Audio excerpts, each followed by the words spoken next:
अस्सलामुअलैकुम। आज मैं आपके साथ सुबह नाश्ते में बनने वाले पराठे की रेसिपी शेयर करूंगी। इसको लच्छादार पराठा भी कहते हैं। जब आप इसको चाय के साथ खाएंगी तो आपको बहुत ही ज़्यादा मज़ा आएगा और बनाने में भी ये बहुत ही ज़्यादा आसान है। तो चलिए आज की वीडियो को शुरू करते हैं। लेकिन इससे पहले मेरी आप सबसे रिक्वेस्ट है कि मेरे चैनल को सब्सक्राइब करके बेल आइकन को प्रेस कर दें ताकि मेरी हर वीडियो सबसे पहले आपको मिल सके। लच्छादार पराठा बनाने के लिए सबसे पहले एक बोल लेंगे। इसमें 1.5 कप मैदा डाल देंगे। अब इसमें हाफ टेबल स्पून नमक डाल देंगे। 2 टेबल स्पून ऑयल डाल देंगे। ऑयल की जगह आप घी भी ले सकती हैं। अब इन सबको हाथ से अच्छी तरह से मिक्स कर लेंगे। अब हम इसको नीम गर्म पानी के साथ गूंद लेंगे। अगर आप नीम गर्म पानी के साथ नहीं गूंदना चाहती तो कोई मसला नहीं, आप ताज़ा पानी के साथ भी इसको गूंद सकती हैं। नीम गर्म पानी से होता ये है कि हमारा जो मैदा है उसको ज़्यादा टाइम नहीं देना पड़ता और अगर आप आधे घंटे बाद भी इस आटे से रोटी बनाएंगी तो बहुत ही ज़्यादा नरम और फूली हुई बनेगी। लेकिन अगर आप ताज़ा पानी इस्तेमाल करेंगी तो उसके लिए आपको आटे को सेट करने के लिए थोड़ा ज़्यादा टाइम देना पड़ेगा। तो आप देख सकती हैं कि मैंने मैदे को अच्छी तरह से गूंद लिया है। अब हम इसके ऊपर थोड़ा सा ऑयल लगा देंगे और हाथ के साथ फैला देंगे ताकि हमने जो मैदा गूंदा है इसके ऊपर खुश्की ना आए। अब हम इसको ढक देंगे और आधे घंटे के लिए इसी तरह से छोड़ देंगे। आधे घंटे के बाद हम देखेंगे तो हमारा मैदा अच्छी तरह से सेट हो चुका होगा। अब हम इसको बोल से निकाल लेंगे। सरफेस पे थोड़ा सा मैदा डस्ट करेंगे और इसके ऊपर हम मैदे को रख देंगे। खुश्क मैदा मैंने इसलिए डस्ट किया है ताकि गूंदा हुआ मैदा हाथ के साथ ना चिपके। अब इसको थोड़ा सा हाथों से दबाएंगे। दबाते हुए हम इसका रोल बना देंगे। छुरी की मदद से हम इसको हिस्सों में काट लेंगे। अंदाजे के साथ ही हम इसके इक्वल हिस्से बनाएंगे। मैं इसको 4 हिस्सों में डिवाइड करूंगी। अब हम इसके पेड़े नहीं बनाएंगे, इसी तरह से इन सबको एक एक करके साइड पे कर देंगे।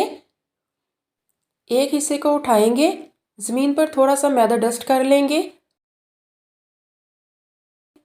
हाथों की मदद से इसको अच्छी तरह से दबाएंगे। जब भी आपको लगे कि आपके हाथ में मैदा चिपक रहा है तो फ़ौरन से आप अपने हाथों पर खुश्का लगा लें या फिर मैदे को खुश्का लगा दें। अब इसको बेलन की मदद से अच्छी तरह से बेल लेंगे। दोनों साइड से बेलेंगे। साइड को बदल बदल के बेलेंगे। अगर आप एक ही साइड से बेलते रहेंगी तो क्या होगा कि आपका मैदा सरफेस के साथ चिपक जाएगा और फिर उसको उतारना मुश्किल हो जाएगा। इसलिए आप जब भी रोटी बनाएं तो उसकी साइड को बेलते हुए चेंज करती रहें। अब हम इसके ऊपर कुकिंग ऑयल को लगा देंगे। तकरीबन हाफ टेबल स्पून मैं कुकिंग ऑयल लगाऊंगी। हाथ की उंगलियों की मदद से हम इसको पूरी रोटी के ऊपर फैला देंगे। अब हम इस रोटी को एक साइड से घुमाएंगे और फोल्ड करते हुए हम ऊपर की तरफ ले जाएंगे ताकि रोटी का रोल बन जाए। अब हम जो रोल बना है इसको हाथों की मदद से लंबाई में खींच लेंगे। इससे क्या होगा कि हमारे पराठे के जो लच्छे हैं वो बहुत बारीक बनेंगे। अब हम एक साइड से इसको घुमाते हुए गोलाई की शेप देंगे। इसको पेड़े की शक्ल देते हुए इस तरह से रोल करते जाएंगे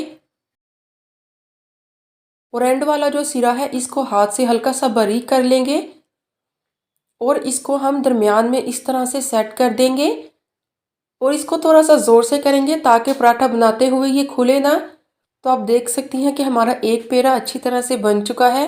इसी तरह से हम सारे बना लेंगे और इनको तकरीबन 15 मिनट की रेस्ट देंगे। 15 मिनट के बाद सब पेड़ों को एक साइड पे कर देंगे। जो पेड़ा हमने सबसे पहले बनाया था उसको उठाएंगे, ज़मीन पर थोड़ा सा मैदा डस्ट करेंगे, इसके ऊपर पेड़े को रख देंगे। फिर बेलन के साथ हम इसकी अच्छी सी रोटी बना लेंगे। बार बार साइड को चेंज करते जाएंगे और साथ में हम इसको बेलते भी जाएंगे। हमारी रोटी अच्छी तरह से बन चुकी है। अब चूल्हे के ऊपर तवे को रख देंगे और 1 मिनट तक हम इसको गर्म होने देंगे।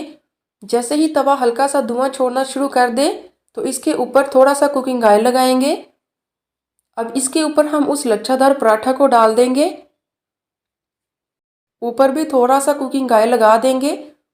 जैसे ही ऊपर से पराठा हल्का सा काला काला होना शुरू हो जाए तो इसकी साइड को चेंज कर देंगे। हल्का सा कुकिंग ऑयल लगाएंगे।